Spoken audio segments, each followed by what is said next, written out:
Thank you to Blackology Coffee Company for sponsoring this video. Take 10% off your next order at Blackology Coffee Company by using the link in the description, www.blackologycoffeecompany.com/Angela. Hey everybody, my name is Angela. I'm your host and producer here at Honey and Hustle. On today's episode of the podcast, I'm joined by Kristen Hopkins of Kristen Hopkins Global. She wears a lot of hats and she's come from an incredible corporate background in public relations. And now she's focusing her work on social emotional learning and creating curriculum and community within the entrepreneurial space. I'm so excited for you guys to watch this episode, listen to her story, and learn more about what she does.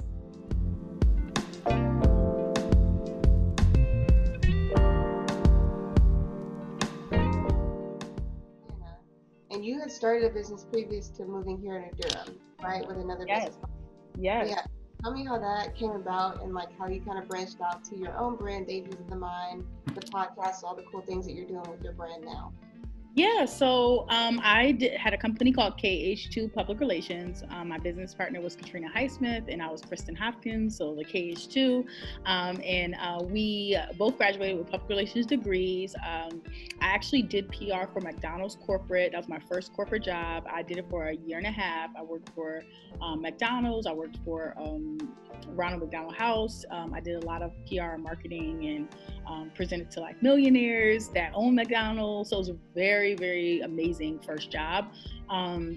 And then from there, I felt in my heart that I didn't want to do corporate. And this was when, like, you got to remember, this was when entrepreneurship wasn't like a thing. It wasn't a trend. It wasn't something that everybody was doing. It wasn't promoted. So it was really something in my heart that was like, this is not what I want to do with my life. And I feel like that there's so much more that I want to do. So I'm like, you know, God lead me and help me to figure this out, right? And so I literally packed up my car. My business partner was already in Atlanta. We had already had clients on the side that we did work with. So I packed up my car and literally drove. I stopped in New York, I stopped in Virginia, then I stopped in North Carolina with my parents for a week. I chilled with them, and then I went to Atlanta and lived in Atlanta for 6 years. Had a successful PR business with my business partner. We jumped out. We started doing entertainment PR, nonprofit PR. We worked with people from all the way to Fashion Week on the runway with designers. And so we used to fly to Fashion Week all the time and do fashion PR with all of our clients. We did a lot of different PR stuff, but I love that. I loved it. And then I was living this really, really fast life in Atlanta. So I lived in Buckhead, which is like, if you know, a very prominent area in Atlanta. So I moved there when I was like 22, you know, so that was my first place. I lived downtown, like Buckhead area. I mean, I had a rooftop, a pool. Like, you couldn't tell me nothing. Like, you couldn't tell me nothing. I'm this entrepreneur. I built my own schedule, you know. So I'm literally like, my friends are like low-key celebrities on Love and Hip Hop living in my building. So I'm like going downstairs. I'm like, yeah, let's sip pooladas at 3 o'clock by the pool. Like, you know, there's no time management, no self-management skills. Like, didn't have any of those things. They were all out the window. And I was living really fast. And 3 things happened to me that really changed my life. The first thing was I was coming home one day. I'll rewind. The first one was I was coming back from a party in car service. It was like 8 of my friends. We were all in my friend's car service that he had. And then we were all going to his house. And my car was parked at his house. And so that day I was like so determined to go home. Like, my friends were like, no, let's turn up, let's party some more. It's like 4:30 in the morning. I'm like, no, I'm going home. You know, like, I gotta go home. And I was obviously annoyed at something that happened. I don't even remember the situation, but I was like, I'm going home. So I get in the car. It was torrential downpours. My house was only 5 minutes away because he lived in Buckhead as well. So I get in the car, I'm driving, and as I approach this corner that I approached every day, you know, going to back and forth and with my job and stuff, the stuff that I was doing with work, I saw a puddle of water, like a really, really big puddle of water. So instead of like easing in, I just abruptly braked. And as you know, you're not supposed to do that. So literally I hydroplaned. My car spun around 7 times and smacked into a metal pole. So mind you, I was drunk. Clearly I was drunk. I was coming from the club. So I was drinking, you know, we had bottles upon bottles. So, but the thing about me back in the day is I was one of those people that, like, you couldn't tell I was drunk. Like, I was a very functioning, like, I don't know if it was alcoholic, because I mean, I wasn't like, I didn't drink all the time, but when I drank, I could manage myself. So you wouldn't really know that I was drunk, but when I hit that pole, like I got sober real quick. So like I was like, when I woke up and opened my eyes, because I actually was like knocked out for a minute, and so when I opened my eyes, like the airbags were burning my face, like internally, and this guy came over and he pulled me out the car, and he was literally touching on my whole body, and he was yelling. It was so many cars had stopped and was like outside of the car, like looking at my car, and I'm like, what's going on? And he was like, she's alive, she's okay, like yelling to all these people. And so I'm like, it's not that serious, you know, because I'm still low-key drunk. So I'm like, it's not that serious. Cause I wake up and I'm thinking like, it's not that serious. But then he's like, no, look at your car. And when I looked at my car, I'm like, I don't even know how I got out the car. Like it was like legit wrapped around the pole. And I to this day, I've been trying to find this picture because I had an old phone and I took a picture, and I feel like I just lost this picture, but I need to find it one day because it's really a part of my like foundational story.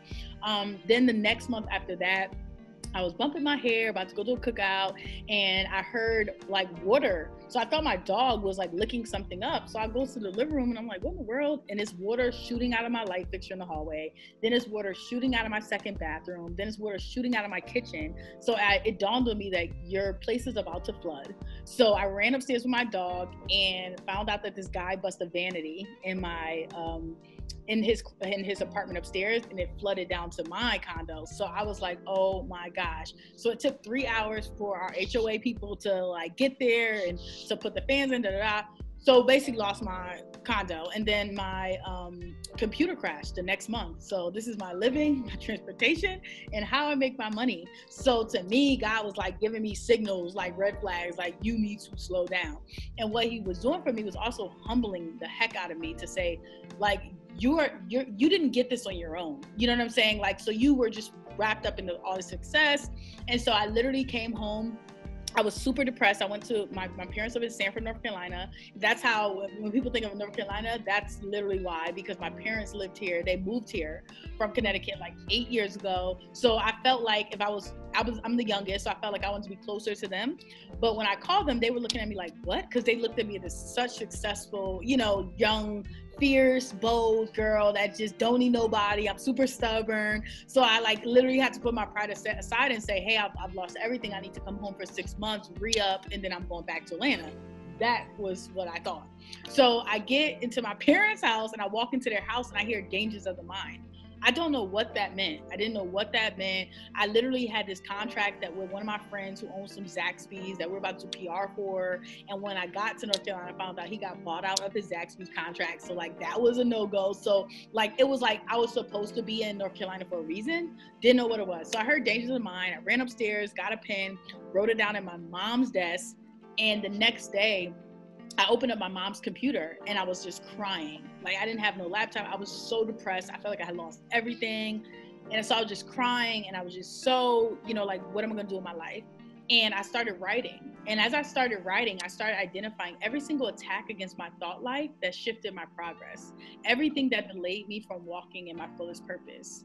The dangers of the mind. So I didn't know what that was until I started talking about brokenness and fear and insecurity and perception and complacency and distractions and all these things that literally was stopping me from being this entrepreneur woman I could be, from being, you know, Black excellence, from just doing everything that I knew I could do.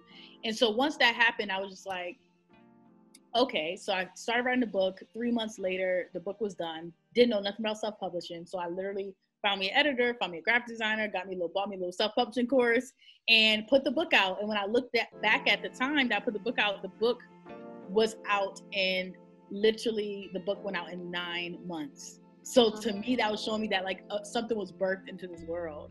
And so with Dangers of Mind, it turned to a book. I started speaking, and from there, I was like, something's not right.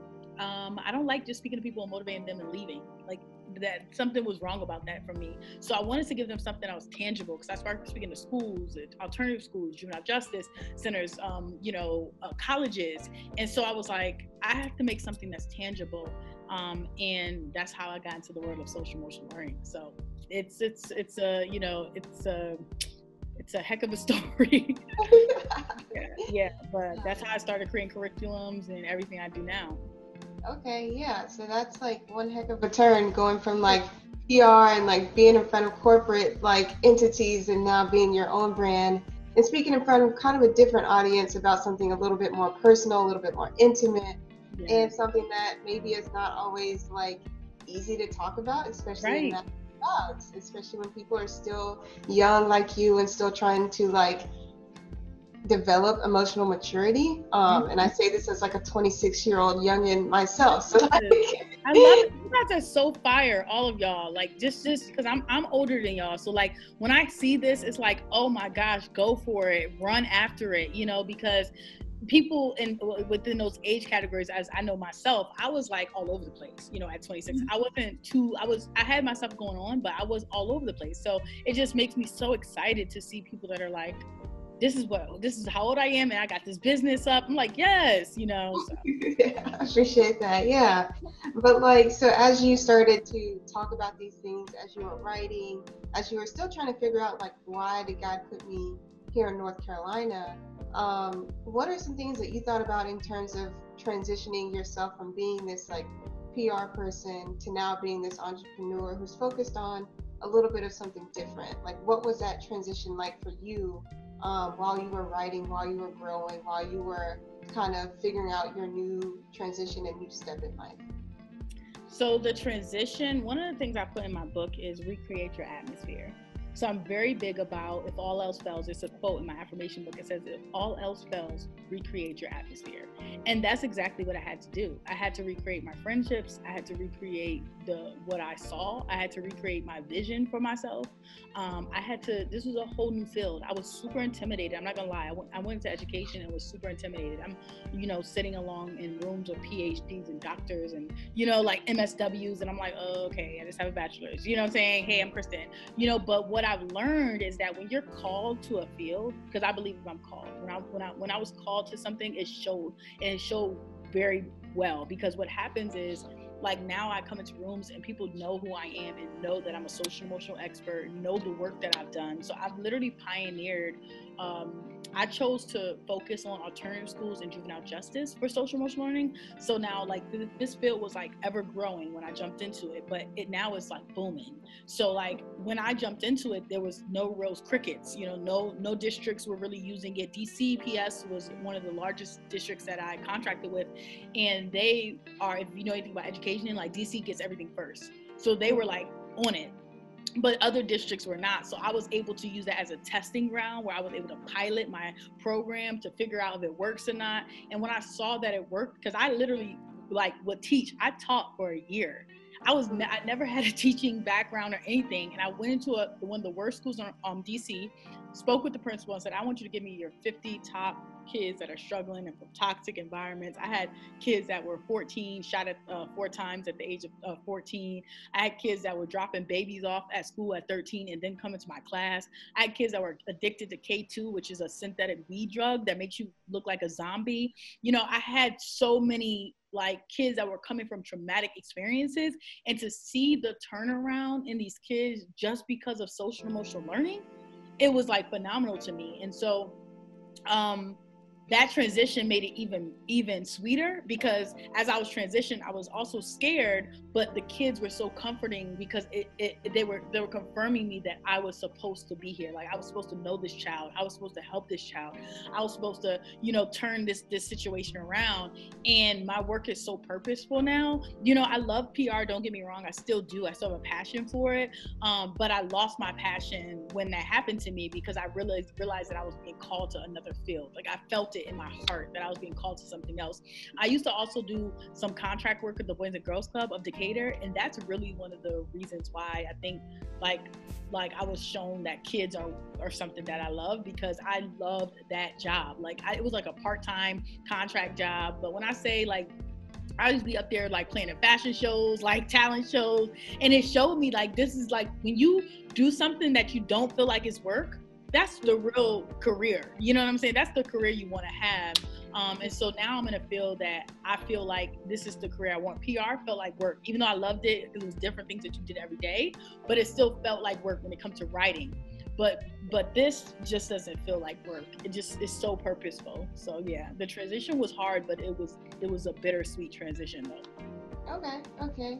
Yeah, so you touched on two things that I really want to talk about. So like The first thing being working with children, right? So like a lot of times when we think of business, we classify them as a B2B, so business to business, or a B2C, business to consumer. And I think that a lot of times it is rare to think of businesses that directly serve children or minors as viable businesses if they are not incorporating the family. But it sounds like what you do is a lot of really looking at children and minors as individuals, right? So helping them address their own personal problems, like within and outside of their own family framework. So your family is a part of your identity, but that's not all there is to you. And you still have to work on yourself in order to better your own problems. Like that also is not simultaneously your family's responsibility. You have to do this for yourself, right?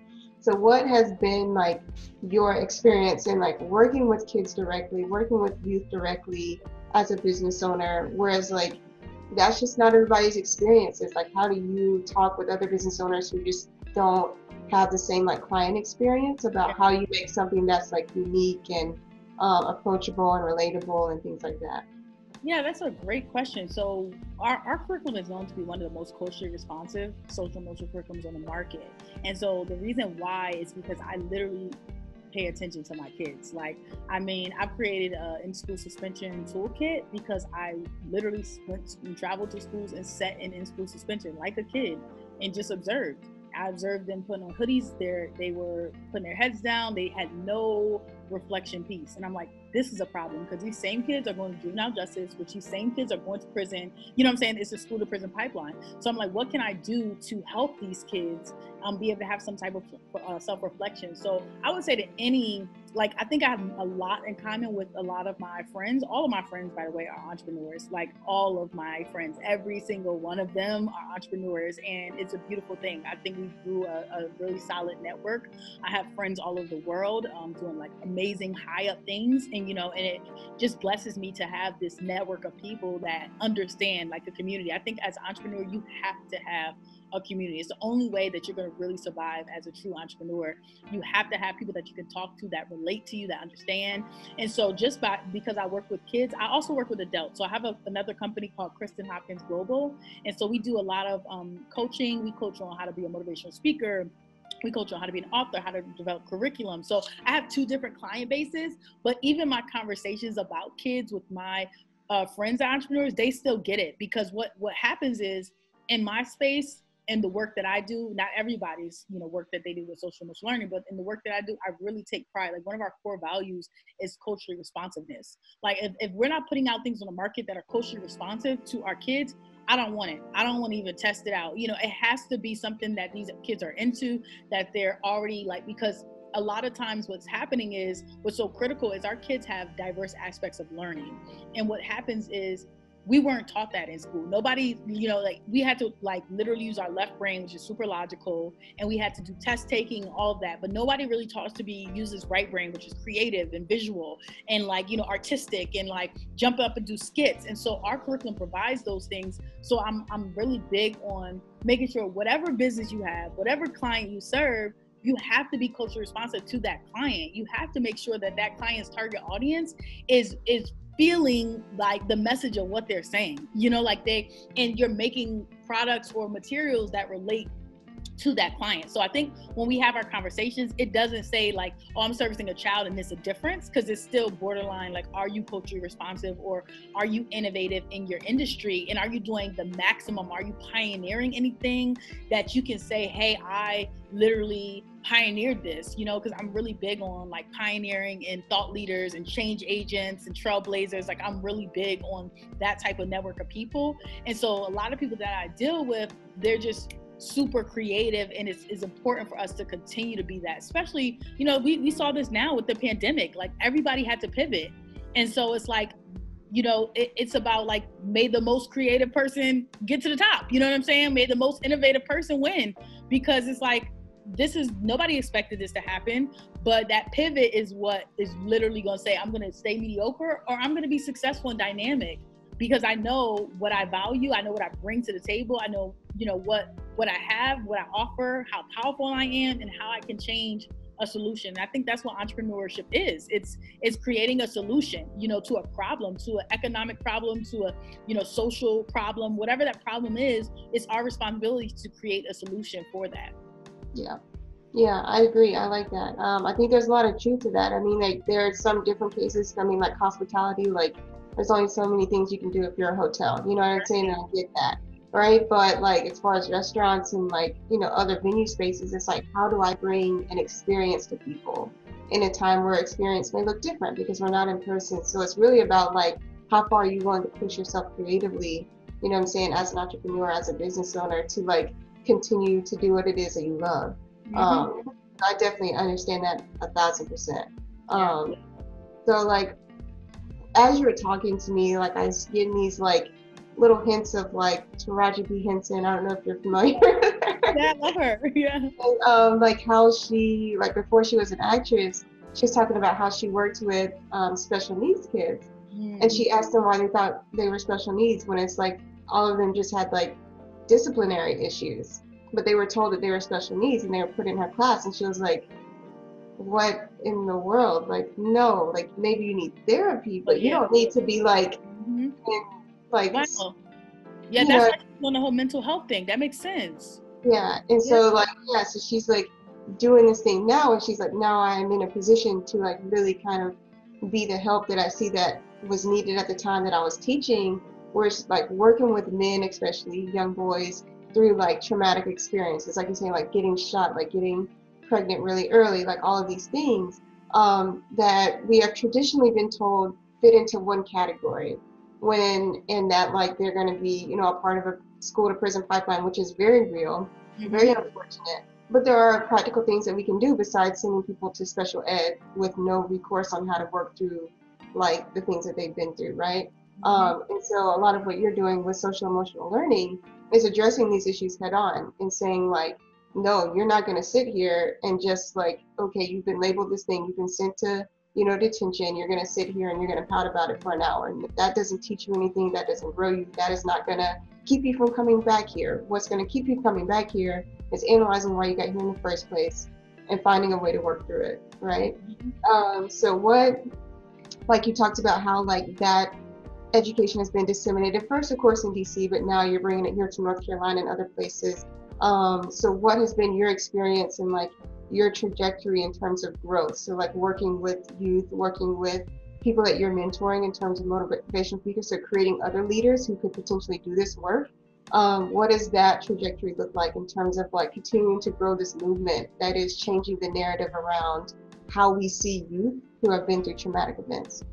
Yeah, so I mean, it's a lot of work. It's still a work in progress, but I've seen so many success stories that have like been super satisfying. Like, you know, if God forbid, you know, anything happened, I would be satisfied. I think I've seen like lives transform, you know, through the work that I do.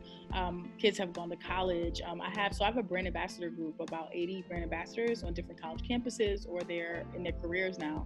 And some of my brand ambassadors have gone on to be digital marketing coordinators for Columbia Records, you know, executive producers for Tamara Hall show. Like, I mean, I got like a network of brand ambassadors that are like doing their thing. Some of them are radio personalities, you know, other of them have started businesses. Like I have like 7 or 8 entrepreneurs that have started serious businesses. And I'm like, what in the world? Like, it blows my mind, but it's really the fruit of what I've poured into these kids and, you know, what they've done. And so I really, you know, I'm really satisfied with it, but I do feel like from the school to prison pipeline and from the alternative sector, from the juvenile justice space, there is so much work to be done, and I'm just getting started. It's like I'm like over here like, ooh, you know, because I'm 5 years in on this work, but I'm just getting started. I feel like it's just the beginning because there's so many things I had to learn from teachers in these spaces and staff and administration in these spaces. Like, I'm not gonna lie, they got the same problem as these kids have, you know what I'm saying? Like, we all need to help in this building, it ain't just the kids, you know? So it's like, you gotta go from the staff all the way down. So like, it's mandatory for me when I go in these spaces, I have to train the staff. That's not even a question. Like, I have to train the staff on social emotional skills because it's not gonna work. Like, we can't just bring this abruptly to kids and we don't see the staff modeling it in their lives. So like, it's so much work to be done. Yeah, so much work to be done, but it's been successful, and we've seen a lot of strides. I'm also teaching Haiti and Ghana as well, so we do that And that's been, powerful to go to different countries and see that kids are still having the same dangers of the mind, and they still understand the curriculum, and they excited about it. And, so it's been definitely a blessing. Mm-hmm. Yeah, that's beautiful. That's beautiful. Oh man. So thank you so much for speaking with me today. I really appreciate it. Of course, no problem.